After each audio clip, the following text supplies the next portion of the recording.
Venise Ocampo, a hospitality management instructor.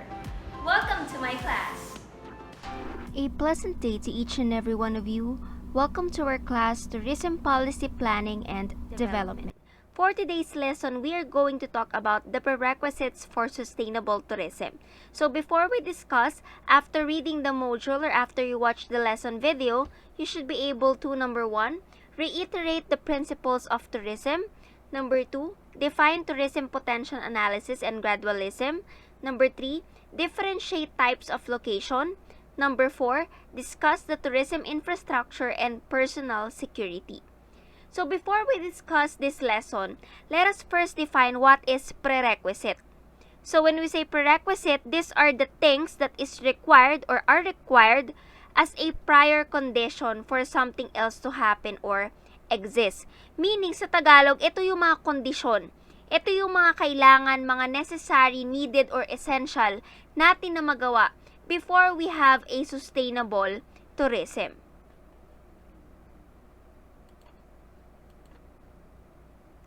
Okay, so the principles of sustainable tourism. So it says here that there are some ideas, some of the foundations or elements of sustainable tourism. Number 1 is the conservation and renewal of tourism resources is the goal of sustainable tourism. So ano ba yung sinasabi natin na conservation? So when we say conservation, this is a preservation or efficient use of resources. Ibig sabihin, ang sinasabi natin sa term na conservation, our aim here is to have a careful preservation and protection of our nature. Ibig sabihin, yung paggamit natin ng tama sa ating mga resources, lalong-lalo na sa natural resources. So, when it comes to the renewal of tourism resources, we have two kinds of resources. We have the renewable resources and the non-renewable resources. So, kindly take note of this. So, when we say renewable resources, these are the elements that can be replenished over time through a natural process. For example, yung pagsasaka.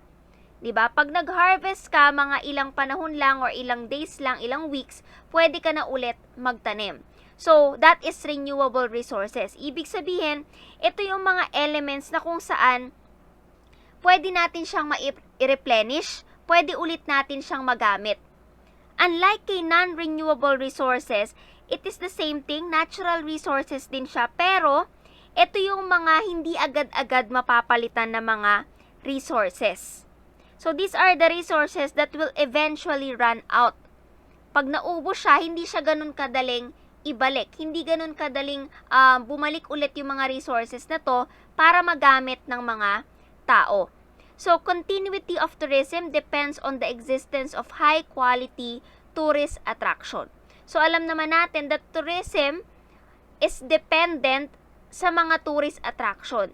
Kasi kung wala naman tayong attractions, we don't have certain destination, tourist spots, and so on, wala din namang pupuntahan yung mga turista. So, in that way, hindi rin tayo makakapag-generate ng income. So, regardless of the economic system, tourism depends on the government, private sector cooperation, entrepreneurship, and risk-taking. So, for a certain individual or for a certain business to grow, dapat talaga may tulong ng government, may tulong ni private sector, or kung ikaw man ay isang entrepreneur or ikaw man ay isang risk-taker. So, ibig sabihin, yung ekonomiya ng isang bansa, hindi lang siya basta nakatuon sa isang side. Usually, para talaga mag-grow yung economy ng isang bansa, or let's say, para mag-grow yung tourism industry, dapat may tulungan ng bawat sector. Kahit yan is public sector or kahit yan is private sector. So, community support and cultural tolerance are essential for tourism prosper. So, ano ba yung sinasabi nating community support? So, basically, when we say community support, this is the what we call system support na pwede natin siyang i-organize through different groups and organization. So, within the community, di ba, there are families, there are individuals, there are professionals. So, magkakaroon ng collaboration, pwedeng magtulong-tulungan yung mga grupo na yon in order for the tourism industry to boost para mas lumago pa siya. So when we say cultural tolerance naman, this is the recognition of the universal human rights and freedom of others. So ibig sabihin, ang aim natin sa cultural tolerance is about giving the acceptance of different people without judgment. Okay? Ibig sabihin, cultural tolerance sa isang community kasi, 'di ba? Iba-iba tayo. Magkakaibang family, iba-ibang mga professionals 'yan, iba-ibang lifestyle and so on. So ang goal ni cultural tolerance is to have that kind of acceptance sa ibang tao without judgment. Kasi 'di ba, kapag may pumuntang turista sa isang lugar, you cannot judge the tourist based on their physical attributes, based on the way they talk, and so on.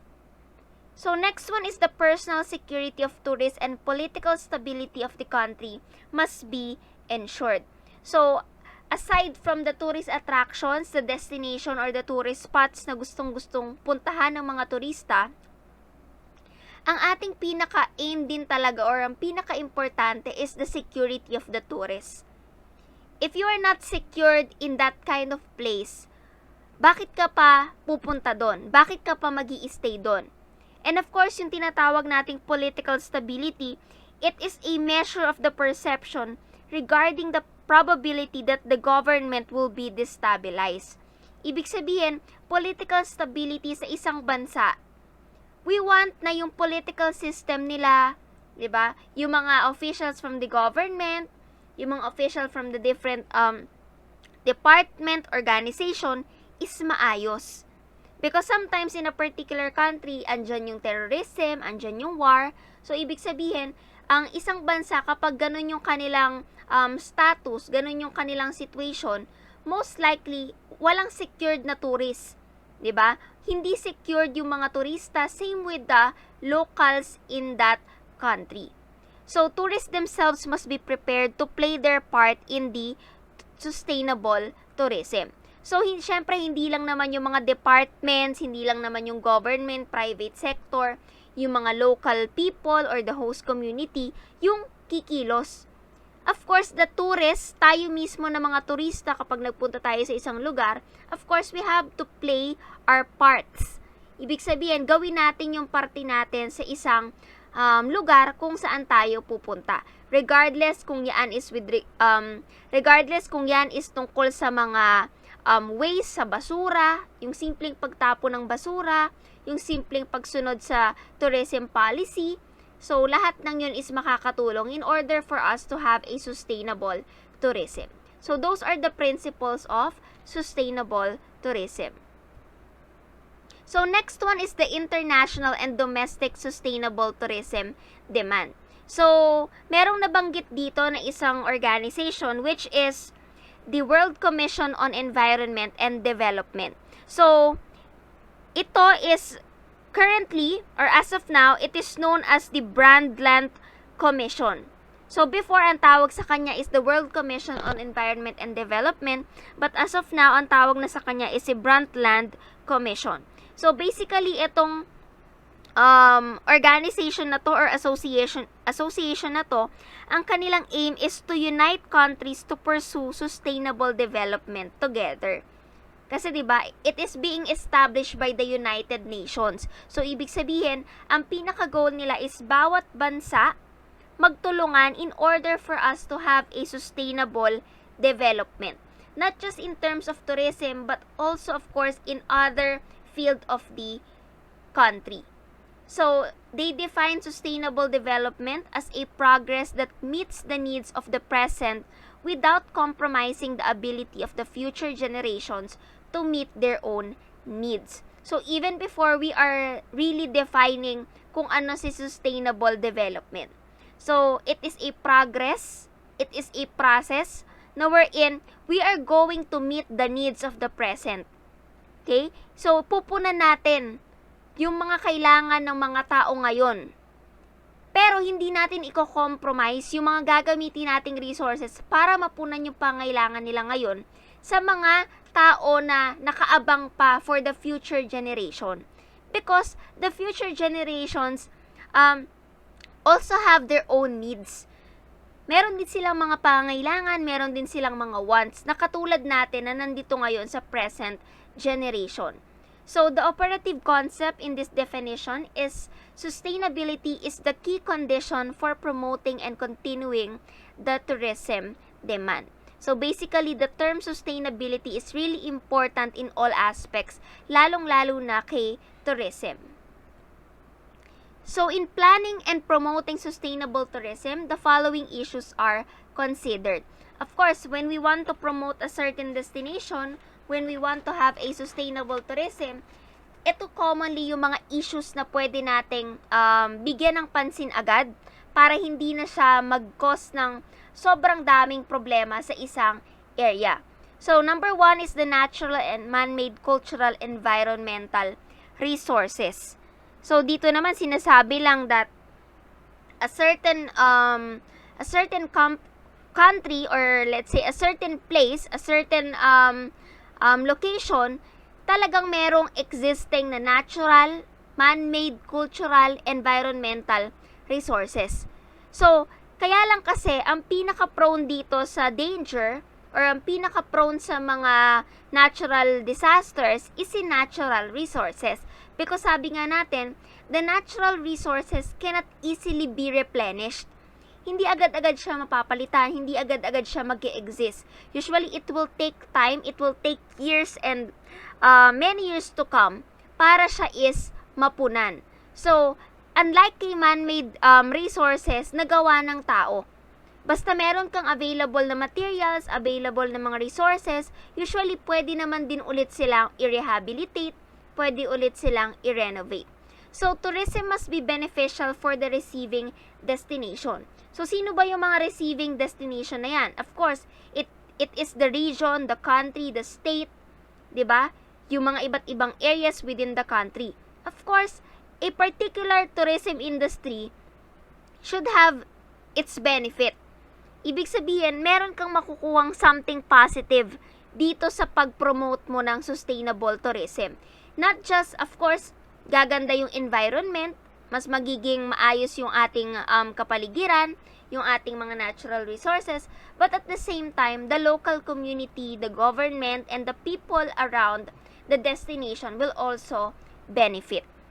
So, maintaining and renewing tourism product and benefits and costs must be politically acceptable. So, syempre, yung cost na mga expenses, it should be acceptable para sa mga national, regional, and destination level. Kahit anong part man yan or anong level man yan ng tourism, it should be acceptable with regards to the cost. So, syempre, pag nag-promote tayo kasi, pag in-enhance natin yung ating environment, of course, may mga projects, may mga dapat talaga tayong gastusin. So, it should be acceptable, makatarungan. Hindi yung mag-i-implement tayo ng budget, magpo-propose tayo ng budget, pero hindi naman para sa environment na pupunta.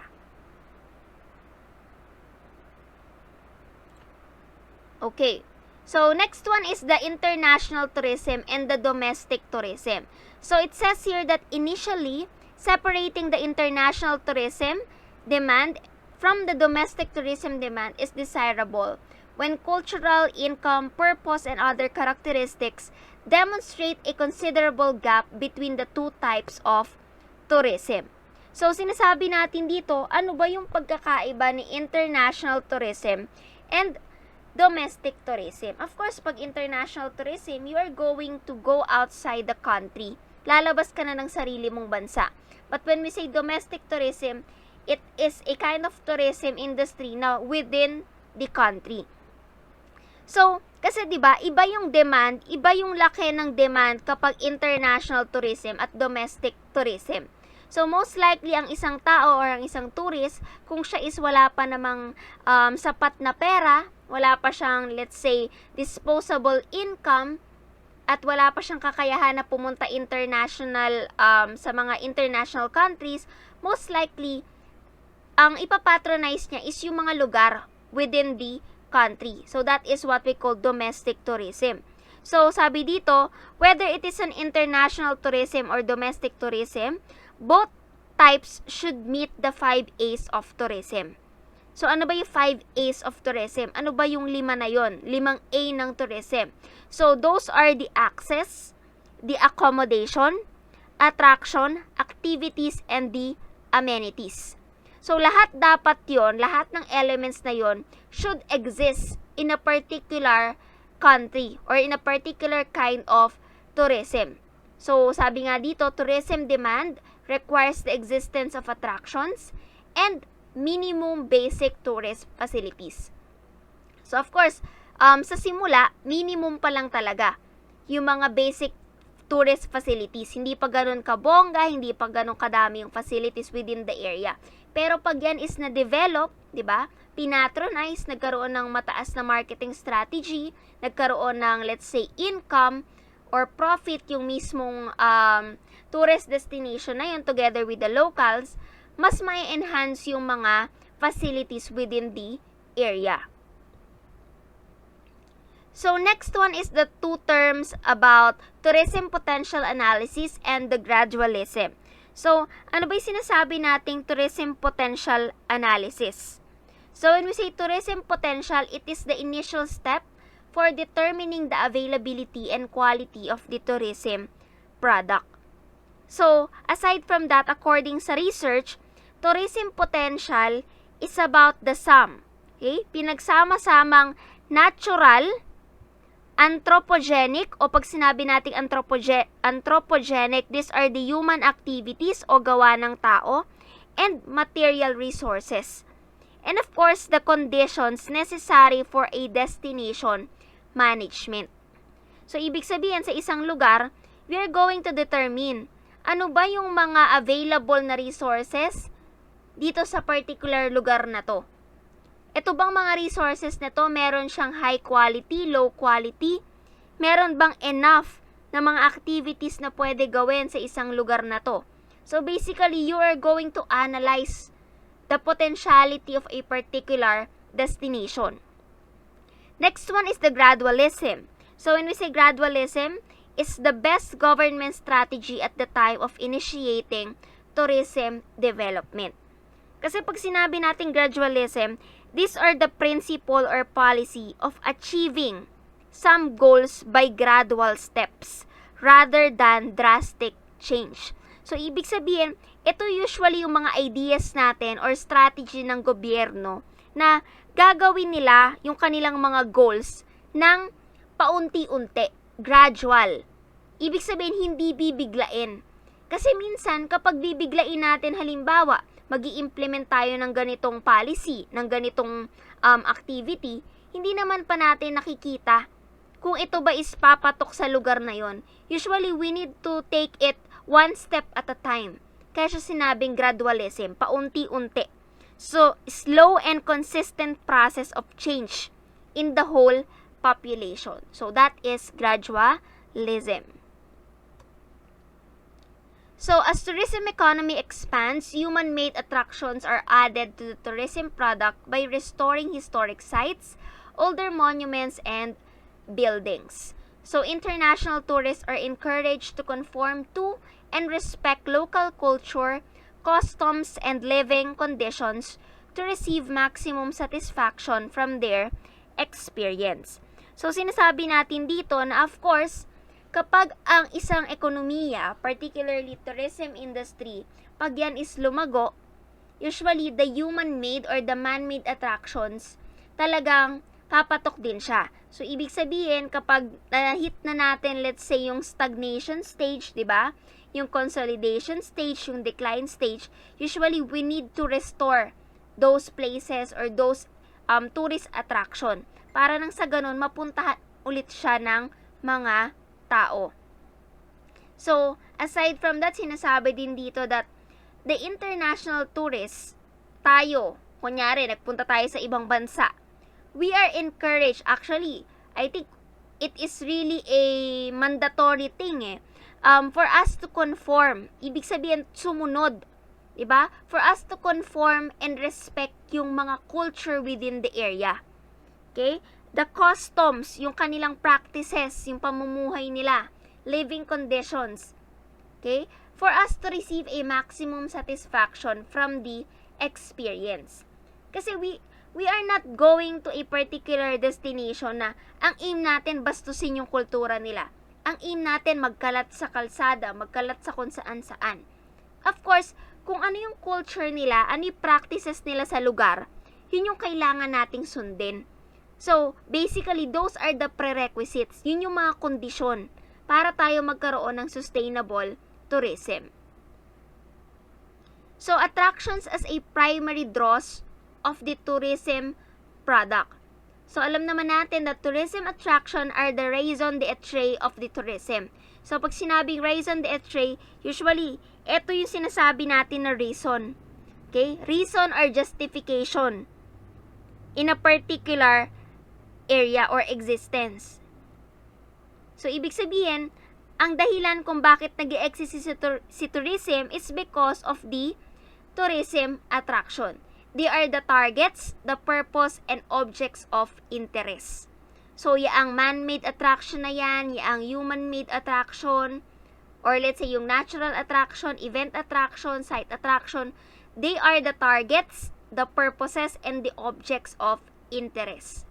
And what draws the visitor is of course the attraction. They want to experience their needs and their wants within the attraction. So, what are the attributes of attraction? So, even before, ito na-discuss na sa inyo. So, there's no need to elaborate further because I know that all of you, you already know the characteristics of a attraction. So, natural or man-made, it is fixed or mobile, new or ancient, large or small. The attraction can be temporary or permanent. It may be designed for some type of human activity. And most likely, it is a unique, okay, either by themselves or in association with other attraction as a group. So, those are the attributes of attractions.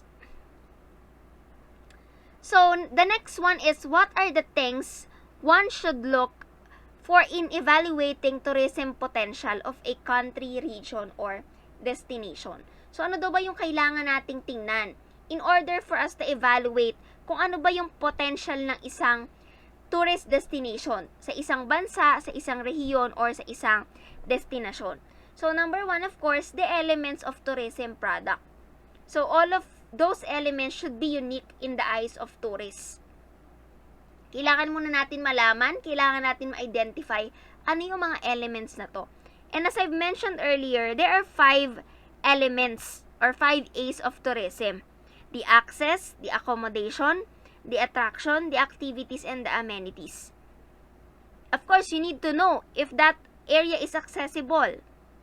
Kung yung area na yun is accessible, kayang mapuntahan, madaling puntahan, usually dapat may accommodation within the area. For people who will stay for a long time, let's say overnight, 'di ba? More than a day, 3 days, 2 nights, and so on. Of course, if there is an accommodation, there should be an attraction. Hindi lang isa, kundi madaming attraction na pwedeng puntahan yung mga turista.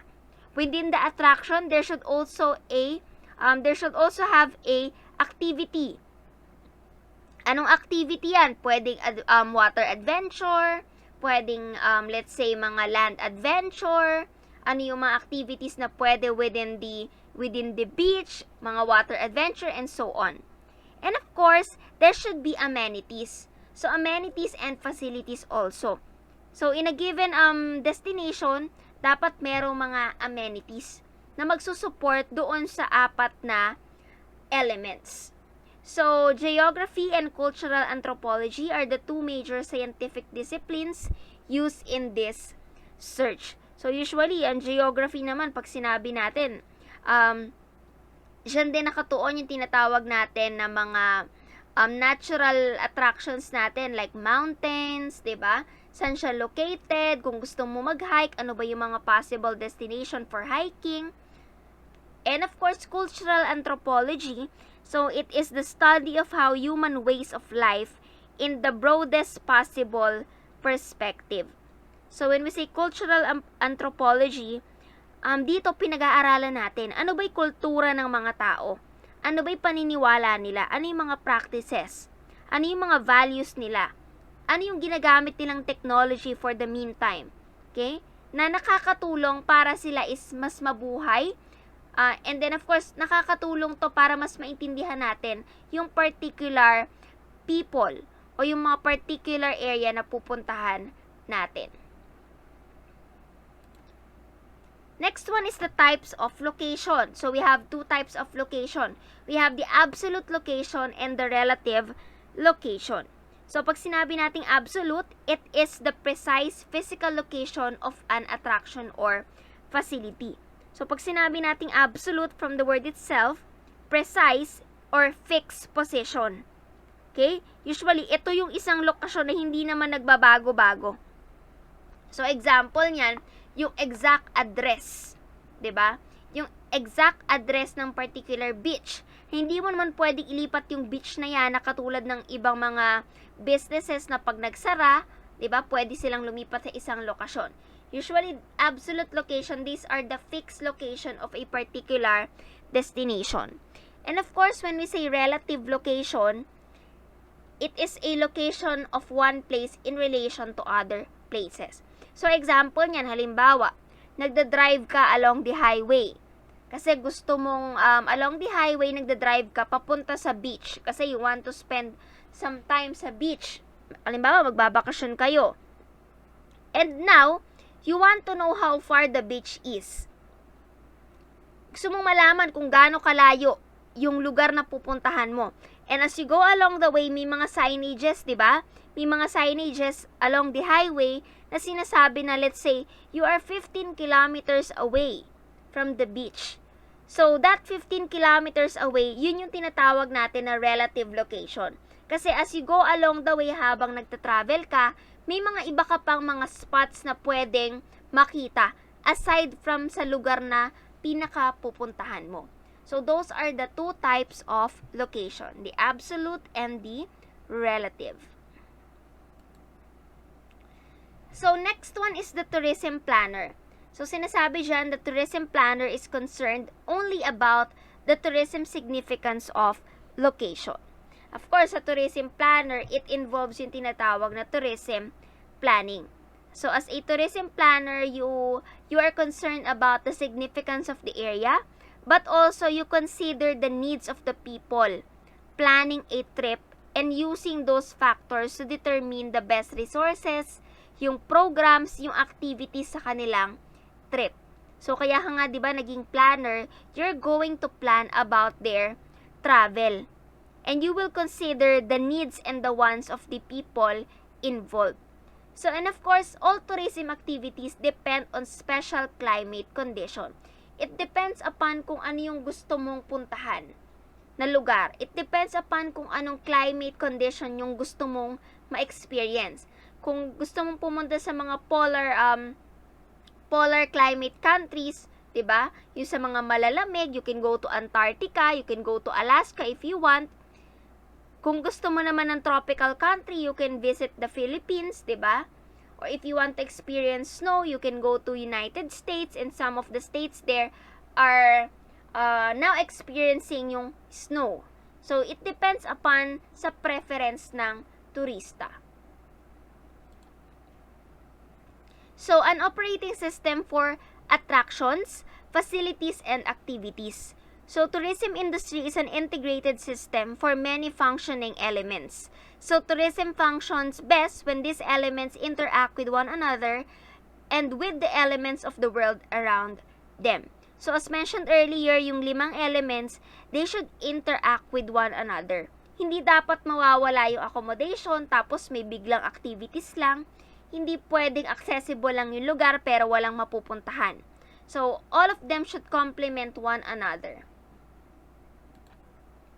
Next one is the systems. Ano ba yung mga binabanggit natin na systems kanina? So, these are the free market capitalist economic system. So, ano yung sinasabi dito sa free market capitalist economic system? So, it operates under one set of guidelines. These guidelines are based on generating optimum profits and costs that the economy and the environment can sustain. So, dito kay free market, sinasabi dito that ang pinaka-aim nila is for the production and pricing of goods and services. And usually, dito sa kind ng economic system na to, kakaunti or no government regulation at all. And at the same time, they are competitive markets na involved dito sa economic system na to. So, the next one is the centrally planned economic system. So, in this kind of economic system, tinatawag din siyang command economy. Bakit command? Ba't sinabing ganon? Because the decisions on what to produce, how to produce, and for whom are taken by the government. Okay? Ang nagde-decide po niyan is the government themselves. So, the government dictates the operational guidelines from top to bottom. And of course, they're also profit motive. Okay? But ang kanilang pinaka-aim din is the benefit na makukuha ng society. So, next one is the two types of tourism organization. So, we have the private sector and the government sector. As you all know, there are large differences between the two. Kasi alam naman natin, pag private sector, usually, yung kanilang mga benefits na nakukuha is hindi ganun kadami.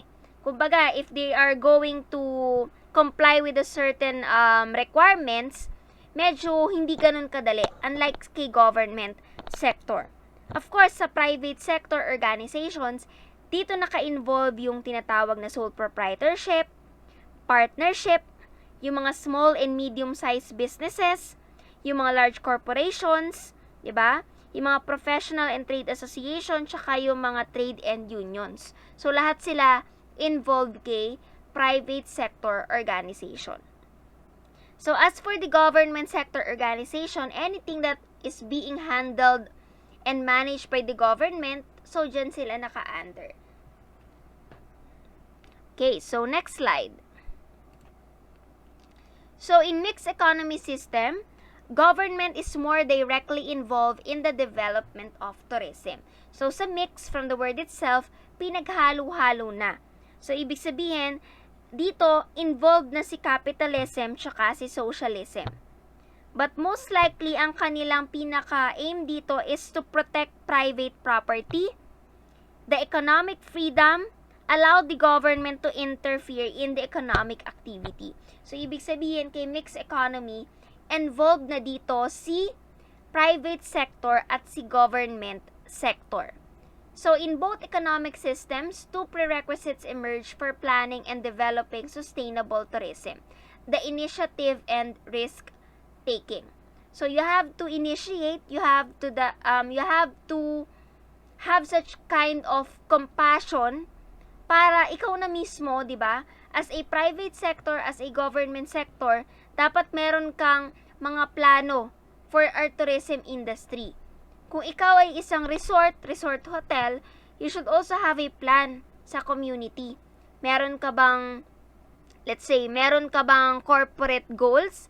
Meron ka pang mga corporate responsibility within the community na nakakatulong din sa environment. Nakakatulong din, let's say, nagkakaroon kayo ng fun run para yung donation sa fun run na yun o yung mga registration fee mapupunta sa let's say, sa particular kind of location, destination, para mas ma-rehabilitate pa yung particular area. And of course, risk-taking.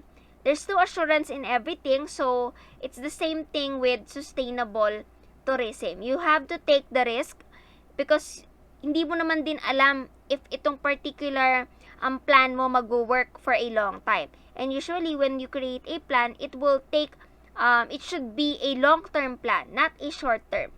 Kasi pag short-term, mabilis lang lumipas yung panahon. Dapat lagi kang pang long-term. Ibig sabihin, aside from the long-term plan, you should also have a backup plan or contingency plan. So, next one is the element of problem solving is a search. So, paghahanap. Of course, ang isang problema, hindi naman yan agad-agad masusolusyonan. So, you have to find or you have to search for the right information, the right object, the right person. And at the same time, it should be followed by the screening process. So, consists of reviewing elements that qualify as possible solution to the problems. So, as you search different kinds of information, objects, or person, alin sa kanila yung possible solution based dun sa mga na-search mo. Because let's say for example, si Boracay, di ba na-rehabilitate siya for 6 months. Madaming mga options na kinonsider. Si Boracay ba kailangan talagang ipasara? O kailangan muna siyang, let's say, kailangan ba siyang ipasara permanently? Temporary lang? Paano yung gagawin sa mga businesses within the area? So, of course, they search. The government search. The government try to respond doon sa solution until na mag-come up sila na i-rehabilitate si Boracay for 6 months. And after that, i-open na ulit siya sa public. So, the next one is the tourism infrastructure.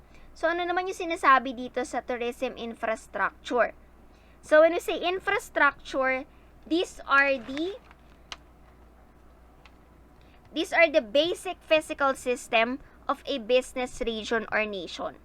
So, sabi dito, single-purpose infrastructure is often wasteful and should be avoided.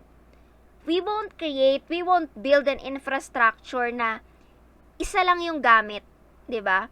We want to build an infrastructure na multi-purpose, flexible, maraming gamit, maraming pwedeng paggamitan. So what serves tourism is the sum total of basic facilities, equipment, and installations needed for a functioning tourism industry. So ano-ano ba kasi yung mga infrastructures na to? Those are the buildings, roads, power supplies, transportation system, communication networks, yung mga sewage, mga drainage, water, and of course, the electric system. Those are the infrastructure. And you won't create a road, you won't create a building na alam mo namang walang masyadong magbe-benefit. 'Di ba? So, you have to create an infrastructure that will satisfy the service demands of both tourists and local population. Kapag maganda ang infrastructure ng isang bansa, usually, mas mataas yung tendency na maraming mga turistang pumunta. Because they see to it na itong lugar na to, itong tourist destination na to, maayos yung roads. 'Di ba? Hindi bako-bako, hindi sira-sira yung daan. May mga proper signages, nakalagay kung tsunami prone area ba yan, nakalagay kung ilang kilometers na lang papunta sa particular destination na to. So, ibig sabihin, it's all about building a multi-purpose, not a single-purpose infrastructure. So, it says here that there should be a feasibility study and market study. So, it is being required for project approval to evaluate the financial realism and the environmental, social, economic impacts of tourism development. So, bakit ba kasi tayo nagke-create ng feasibility study? For us to assess, diba? For us to assess kung ito bang project na ginagawa natin is practical. Meron ba tong benefits, meron ba tong saysay kapag ginawa natin or isinakatuparan natin yung project na to? So, bago nga natin gawin yung project, we should conduct a feasibility study para ma-evaluate and ma-assess natin. And usually, yung mga relevant factors na ina-assess natin or mini-measure natin sa feasibility study, these are the economic factors, diba? The technical factors, the legal factors, and of course, yung scheduling consideration. Pag ba-create natin yung project na to, ilang years ba siya, ilang months ba siya bago matapos? Given the fact that the environment or let's say, yung mga natural disasters, hindi naman natin alam kung kailan sila darating. Kung kailan sila mag-e-exist or tatama sa isang lugar. So, those are the factors of feasibility study. So, community support and tolerance for visitors from other culture. So, dito as mentioned earlier, that culture is the totality of socially transmitted behavioral patterns, arts, beliefs, institution, and all other products of human activity and thought characteristic of a community or nation. So, pag sinabi natin culture, kabuuan, 'di ba? Kabuuan ng isang tao with regards to their behavior, sa kanilang paniniwala, sa arts, the institution, the sexuality, the race, the gender, and so on. And usually, when we work in a hospitality industry in the near future, kapag magtrabaho na kayo sa mga hotels, mga airlines, if you are going to be a tour guide sa travel agency, ganun, so you will meet a lot of people. A lot of people from a diverse and rich culture sa iba't ibang bansa. So, kung ang attraction is may mga attributes, it's the same thing with culture. They also have several characteristics. So, culture has numerous and diverse traits. Culture is learned behavior. One is not born with it. Of course, it is being learned, and usually, it is being grouped in a particular society or community. So, yung culture na yan, natututunan. Hindi siya basta-basta nag-exist na pagkapanganak mo, ganito na. So, usually, you need to learn from the culture of your past generation. So, culture is the creation of the human mind and practice. It is not intuitive. So, when we say intuitive, most likely instinct or insight. Hindi basta-basta yung instinct mo is culture na yon. Usually, it is the creation of human mind and practice based on the practices, based on your lifestyle. Okay? So, culture spreads through communication. In what way? Of course, all of us has a different languages. We have different nationalities. So, it depends upon on how are you going to communicate with one people to another. So, culture is not limited to human acts, customs, or material possessions. It embraces a large field of human behavior and creativity. So, those are the characteristics of culture based on its definition. Next one is the term cultural diffusion. So, ano naman yung sinasabi nating cultural diffusion? So, it states that it is the process of spreading individual cultural traits from their source or to other areas. So, cultural diffusion. So, cultural diffusion is a process of spreading one culture, practices, beliefs, or even items such as food, music, diba? Yung mga material things natin. So, it can spread within the member of the culture, and of course, from a different cultures around the world. So, ibig sabihin from the word itself, diffuse. Diba? Nag-i-spread, kumakalat. So, lately, hindi naman sa atin sikat yung mga songs from the other countries. But nowadays, even yung OPM music here in the Philippines, kumalat na sa ibang bansa. Other foreigners are fond of our music. Diba? Yung ating mga kanta, yung ating mga songs na sinusulat ng mga iba't ibang mga composers or ng mga artists. So, it's the same thing. Dati, hindi naman sikat yung mga iba't ibang beaches dito sa area natin or sa country natin. But because of the innovation, marketing strategy, diba? Unti-unting nakilala, kumalat, at nagustuhan ng ibang mga foreigners or ng mga people sa ibang bansa. So, clash of cultures often leads to mutual hatred. Of course, kapag ang isang tao, hindi sila, or let's say, ang isang bansa, kung meron tinatawag na racism, di ba? Yung parang nagkakaroon tayo ng, what do you call that?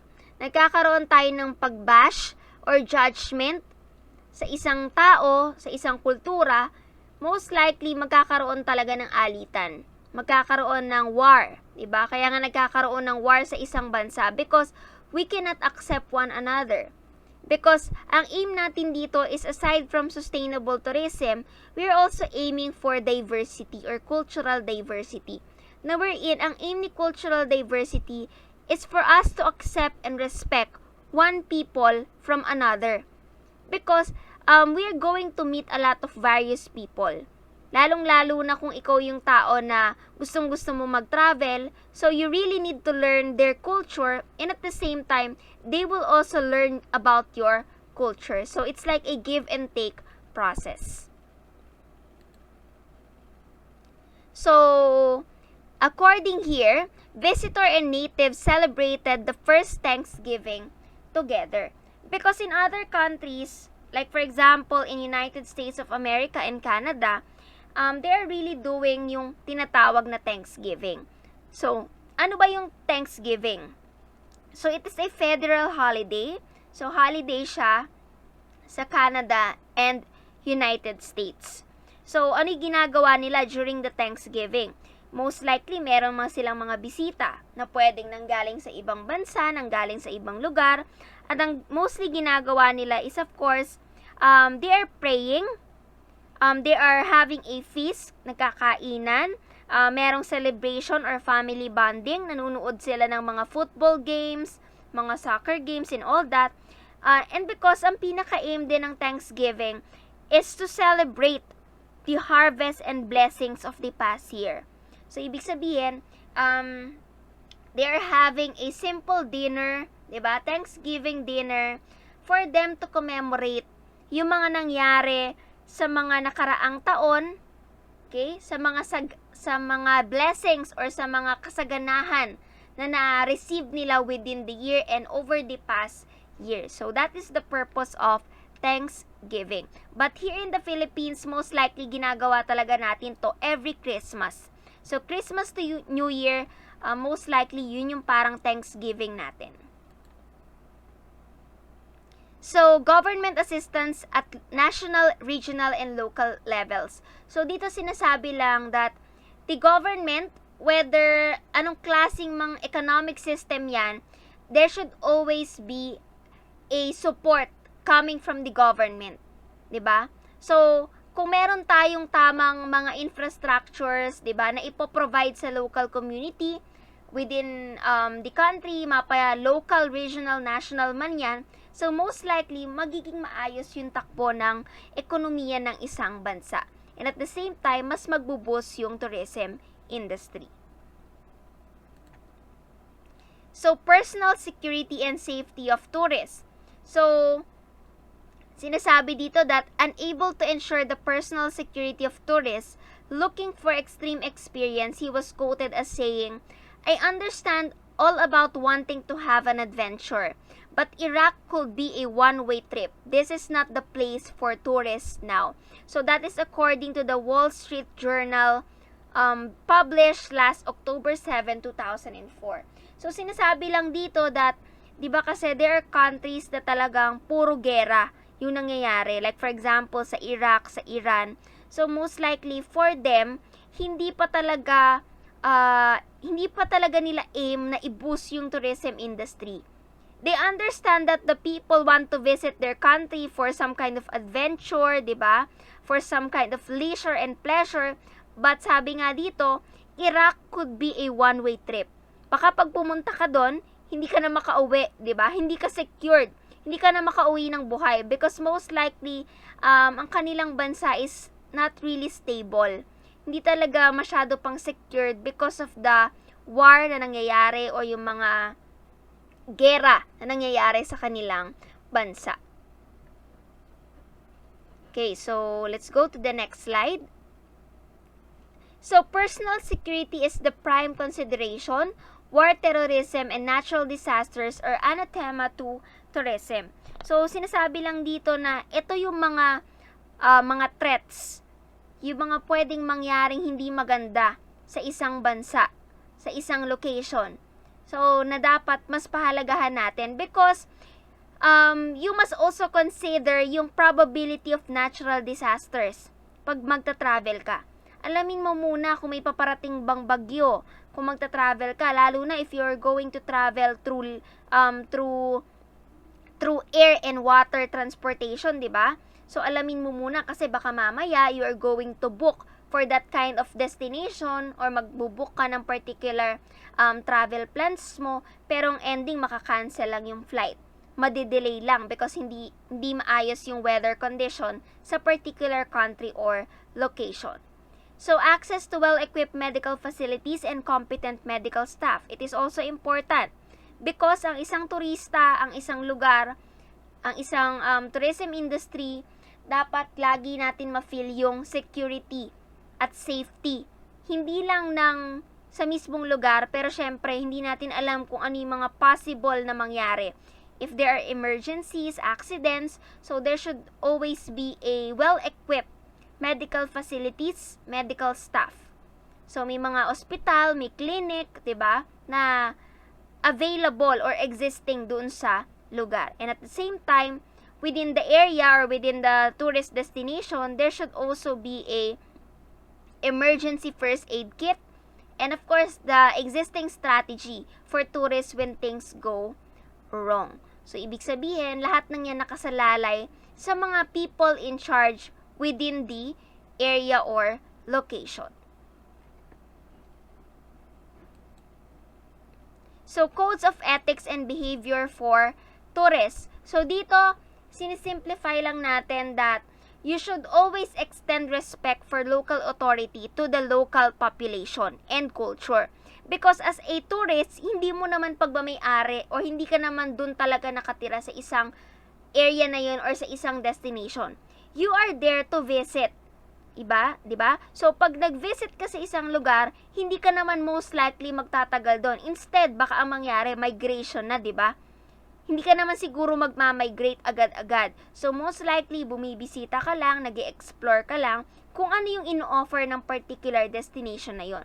And if you are a tourist or if you are a visitor, you should extend respect, 'di ba? Respetuhin mo yung lugar at the same time yung mga tao sa lugar, yung kanilang mga kultura at yung kanilang mga paniniwala.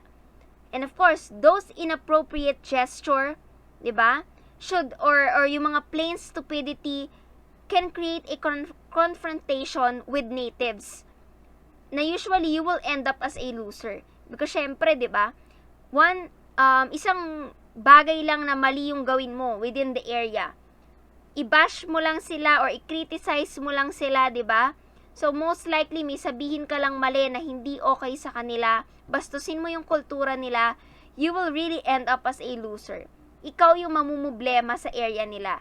And most likely, bibihira yung tao na sasagip sa'yo, lalo na kung ikaw mismo yung may mali. So, baka ang mangyari, makasuhan ka pa, diba? Mapunta ka sa kulungan. So, most likely, iniiwasan natin yung ganun. So, respect the culture and the local people within the destination. And lastly, if tourism is a social experiment intended to change the local culture, it is not the prerogative of patronizing tourists to impose the change. So, yung sinasabi natin ditong prerogative, hindi naman siya parang hindi siya parang pinipilit. Hindi siya para natin na ini-impose sa public. Kasi kung ang aim lang ng tao is to have a social experiment para baguhin yung kultura ng isang lugar, therefore, wag na lang ipatronize to ng mga turista. Hindi mandatory na ipatronize nila yung lugar na to kung ganun lang naman yung aim ng tourism. Because ang aim ni tourism is to enhance the culture. For the culture of a particular area to be popular, to be famous, mas kilalanin, 'di ba? Mas tangkilikin, mas ma-appreciate natin yung kultura, but not to change the culture. Because culture is something that is unique to a given country, to a given person. Yes, pwedeng magbago 'yan because of the innovation nowadays, because of the generation, but most likely we want to preserve that culture. We want to protect the culture of the people within the area and the country.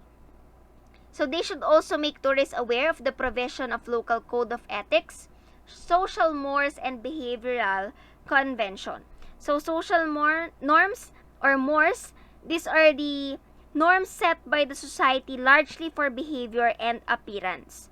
So most likely, ito yung mga sineset natin na standard that a given society should behave like this and should look like this, yung kanilang personal appearance. And most likely, kung lalabagin mo yon, you are said to be called as a social deviant. Yun yung tawag sa'yo. Okay? So, those are the important points or the, let's say, the prerequisites for sustainable tourism. So, always bear in mind that all of the things being mentioned here in the presentation will be included in your next activity.